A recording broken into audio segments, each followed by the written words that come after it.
Is Team Triangle more colorful and finer and linear than Team Hexagon? Let's draw this out.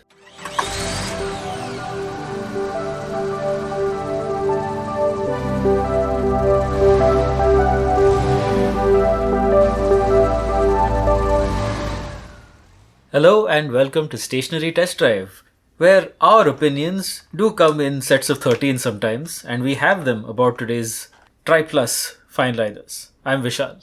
This is Minjal. I'm Samir. And yeah, the Triplus Fineliners from Staedtler, they're venerable, and this set we got came with 3 Triplus Broadliners. Well, I'll test them out, and why don't you guys tell me about these, because these are quite popular, aren't they? Popular for sure. I've actually lost track of the number of Zentangle, Doodle, Fineliner videos. Mostly people use Staedtler. It is supposed to be one of the most reliable, colorful, again easily available set. Not the most economical, but these are supposed to be dry safe in that if you don't put the cap on, they claim that the pen won't dry out. Okay, so should I just leave this cap open here for a while and see what happens? Yes. Okay. So, these are actually as good as, the claims. And we've used it for things other than doodling and zentangling, of course. It says it has brilliant colors, and these are brilliant colors. I do like how just vibrant everything is. Yeah, and we have tried a lot of fine liners over the last 2 years. Some of them, of course, the more technical variety, like the Unipins and the Pigmas. Yeah. Yeah, But, it's hard to keep track. Yeah, it's hard to so keep many track. of We've them. done quite a few of them. But these are more in the, I'd say, the sub-genre of the more casual colored fine liners, like the Stabilos. So when we used these, we were very directly thinking of the Stabilos because they were a similar set of multiple colors. They were kind of thin, pencil-like pens. And we use them for drawing and things, and we didn't like them. At least Samir, you and I were The not too fond Stabilos, of yeah, them. I think we just found them to be not characterful enough. Yeah, I so guess. like this one, based on the kind of line I put down, there's quite a bit of character to it that I can gain out of it just with a bit of pressure difference. That's one stroke. The Stabilos were kind of ratty. I think I used this term there, but it's just that no matter how much you pushed into it, like into it yellow, you got this real like, and I can't even replicate it with this because maybe you can't see the yellow there. So, but this whole thing of having this really nice line that you can go from a very, very light touch all the way to a nice heavy stroke like that, you couldn't get with the Stabilo. So I ended up just kind of bashing it around that way. And you can see the results of that on Test Drive, on seeing that episode. I'm going to try out the Triplus Broadliner and see how broad it is in comparison. Wow, that is quite broad. And yet it has almost the same amount of variance. Yes, you can.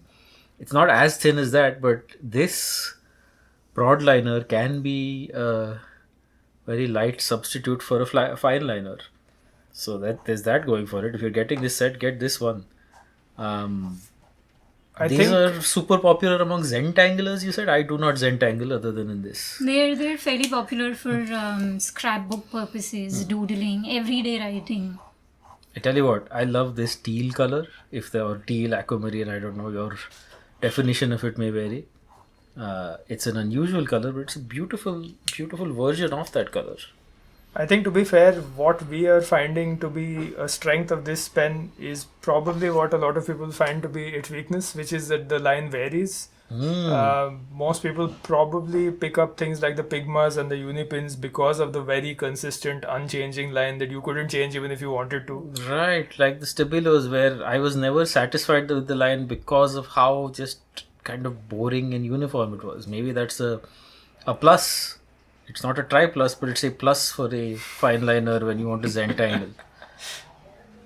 I think we just kind of we're a bit more biased towards pens and instruments in general, which let the user have a bit of there's a bit of control over what they get out of it. and a bit of artistic expression. We are artists and designers and calligraphers here. Calligraphy, by definition, is doing letter forms that have varied line weights compared to when you just want to write it out with a pen like that. And you can do that with this. We do test drives on this show, which is more involved artistic things. Minjal, you have been involved in making this. This is a lovely example of using this as a is this all fineliner? Yeah, all of this, including the the outline, the background, a little bit of coloring, the shadow work.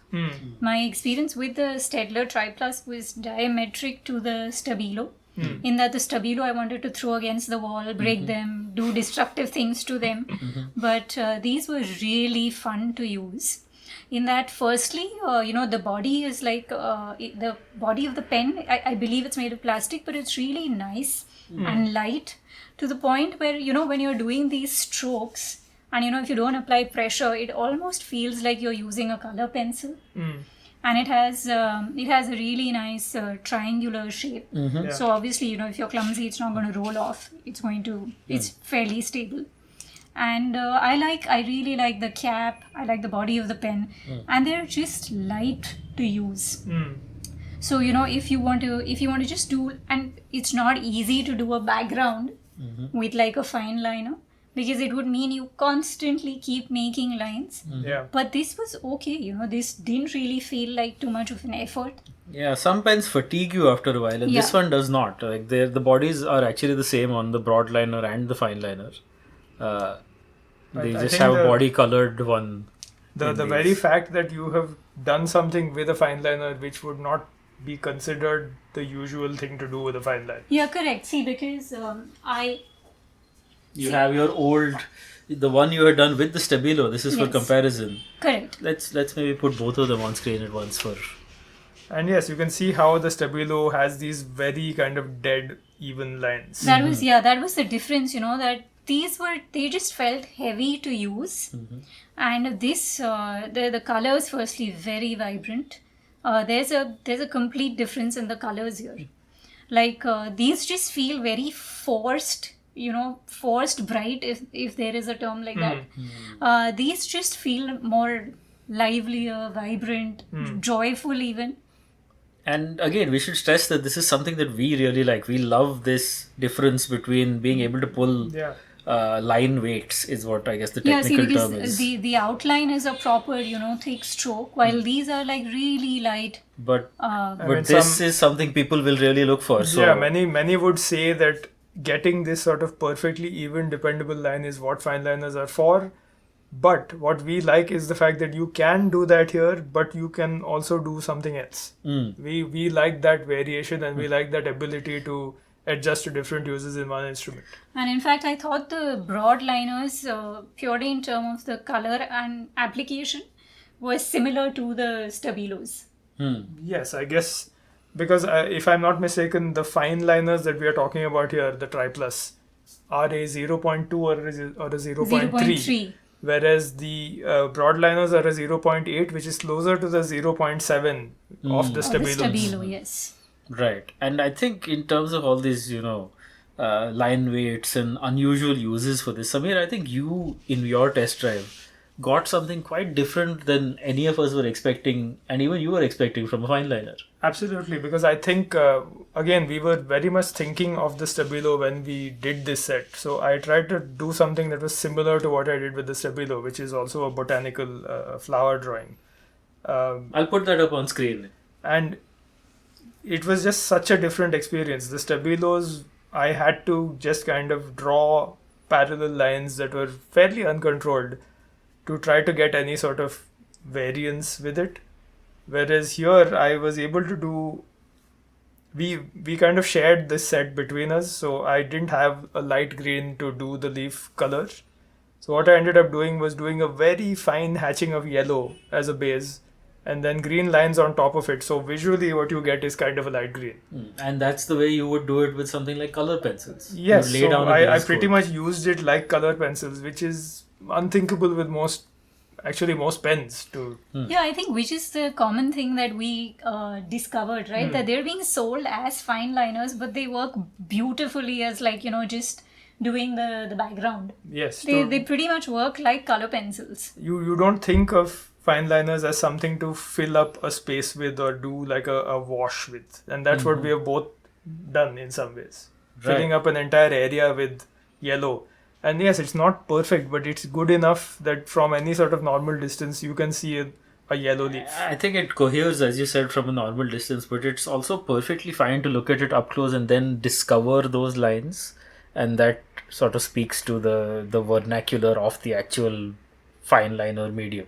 You want to see fine lines when there are fine liners, and you get to see them when you're up close. So that's a great little sort of dual experience for people.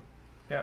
I think it's very, very successful, especially in these. If you can see these, I guess they'd be like the stems of the flowers where you mixed. And they don't smudge at all, right? Even when you use one color on top of the other, it they doesn't were smudge. perfectly clean as I went over it. And just to be clear, this had a fairly heavy pencil drawing originally. And I managed to draw all of these over the pencil drawing and then rub out the pencils, and it's still perfectly clean. Yeah. That's something I did in mine as well. And what I did, just like you, was kind of talk back to my own or respond to my own Stabilo piece, which is also a bird, which I'll try to put up on screen as well. And yeah, this is mine. Similarly a bird, similarly lined, but I think I went into the fine lines way of it. It's not quite Zentangle-y, but there are many lines here. I did not try to overlap like you. I did a few, but I tried to keep them as discreet as possible. But yes, even when I did do like a darker, a black over the yellow, very soon after laying down that yellow, there was no problem with it. There was no bleeding, no mixing or overlapping of colors. Maybe there will be if you go in heavily with it, but it's a simple dry marker that just puts a line down that you want and has an interesting line whenever you want. These are now my favorite colored fine liners for sure. And I know we only really tried the Stabilos other than these, but yeah, these are great. And it's not really visible on the camera very likely, but Vishal has certainly used it more in the form of a fine liner with kind of discrete lines than the two of us have. And what's really impressive to me is there is a single yellow line around the entire bird, which is perfectly discrete and clean and doesn't seem to have smudged or moved around at all. Which is that was like a little end idea I had, which I thought, okay, it'll sort of give it a little bounce and a little glow. And yes, at a distance you don't really notice it as a discrete line, but it's there. It's pretty fun. The dogs outside our door don't quite seem to. They don't agree with the bird. Don't agree with that. Yeah, but they don't like birds and or flowers or flowers or whatever is what does this say, Minjal? You're the. It says time to go, which the dogs are obviously not following. So, well, I don't know. Do we have anything to say about this, or should we go? Is this? It's a pretty short episode because really we could just say this is great. It's pretty reasonably priced. Yeah, I think a set of 10 is available for roughly 800-900 rupees. Which is about $10. You might even get it cheaper in the rest of the world because these are available in the rest of the world. They're one of the most popular fine liners out there, colored ones certainly. Yeah, I think it's very rare, at least on this, show that we're doing, that something that is actually... really popular with people on social media actually turns out to be just as good when we use it. If anything, I'd just say that maybe it's popular for a reason that we didn't quite use it for. That's right. I think in general what I would say is that a set of fine liners like this or any sort of thin pen in a range of colors is just a good idea to have if you're interested in art at all. We've tried out the Stabilos, which are very similar to these, but a thicker gauge. We've also tried a set of very colorful Hauser pens, which were not even fine liners. They were just kind of general gel pens with some metallic hues. It's great to have a set of pens that you can use to do a variety of things like this. So again, find what's available in your part of the world. And if you're interested in doodling or sketching or doing any sort of quick coloring, and if you think pastels or color pencils are a little too much for you to invest into as far as time is concerned, this is a good option. These are very accessible. You can lay down something pretty impressive and fun and crazy without too much trouble. I think the dogs are going to continue for a while, so maybe we should just get out of here. So yeah, we will. If you holler like the dogs outside at us on social media. At the links on the screen. Follow us at all of those links, and also go to Inky Memo, where there are transcripts of these shows as well as a newsletter you can sign up for. We will be back with more episodes of the show, hopefully with fewer dogs and fewer people, or maybe something else entirely. Hey, you never know. But we had fun with these. We hope you get them and have fun with them too. And please show us your results. Maybe there's entangles, maybe not. But until then, I'm Vishal. This is Minjal. I'm Samir. And of course, we've been speaking about the Stabilo so much, you really should check out that episode. And for another option for a set of color pens, of course, there's always the trusty sketch pen. So check out our DOM sketch pen video. Mm-hmm.